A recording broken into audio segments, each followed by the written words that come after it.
Hi friends, 14th டே balanced meal தான் இன்னைக்கு. இது எப்படி பேலன்ஸ்டு மீனில் வரும் நீங்களே ஆச்சரியப்படுற அளவுக்கு இந்த ரெசிபிக்கு ஹை ப்ரோட்டீன் சாஸ் தேவைங்க. அந்த சாஸ் செய்கிறதுக்கு ஹங் கர்டு தேவைங்க. ஹங் கர்டுனா ஒன்றும் இல்லை, நம்ம நார்மல் தயிரை வெள்ளை துணியில் கொஞ்சம் நேரம் தண்ணிலாம் வடிகிற அளவுக்கு வச்சுருந்திங்கன்னா அதான் ஹங் கர்டு. அப்புறம் வீட்டில் செஞ்ச பன்னீர், கொஞ்சமாக மல்லித்தழை, 4 பூண்டு, உப்பு, இது எல்லாத்தையும் மிக்சியில் சேர்த்து நல்லா நைஸாக ஓட விட்டிங்கன்னா அதுதான் நம்ம high protein sauce. Carrot and கேபேஜை லெமன் அண்டு சால்ட்டில் கொஞ்சம் நேரம் ஊற வச்சுக்கோங்க. அப்புறம் கம்மியான ஆயிலில் சிக்கனை குக் பண்ணியிருக்கேங்க. அப்புறம் சப்பாத்தி. சிக்கனுக்கு தேவையான மசாலா ஸ்க்ரீனில் காட்டுறேன். இந்த ஸ்க்ரீனில் காட்டுறதோட கர்ட் அண்ட் லெமன் ஒரு சப்பாத்தி மேலே சாஸ் ஸ்ப்ரெட் பண்ணிவிட்டு சிக்கன், அதுக்கு மேலே கேரட், கேப்சிகம், ஆனியன் இது எல்லாத்தையும் லேயர் பண்ணிவிட்டு ரோல் பண்ணிங்கன்னா ஹோம்மேட் ஷவர்மா ரெடி.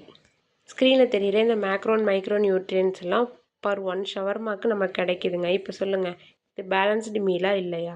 இந்த மாதிரி ஹெல்த்தியான ரெசிபிக்கு சேனல் சப்ஸ்கிரைப் பண்ணிக்கோங்க. தேங்க்யூ ஃபார் வாட்சிங்.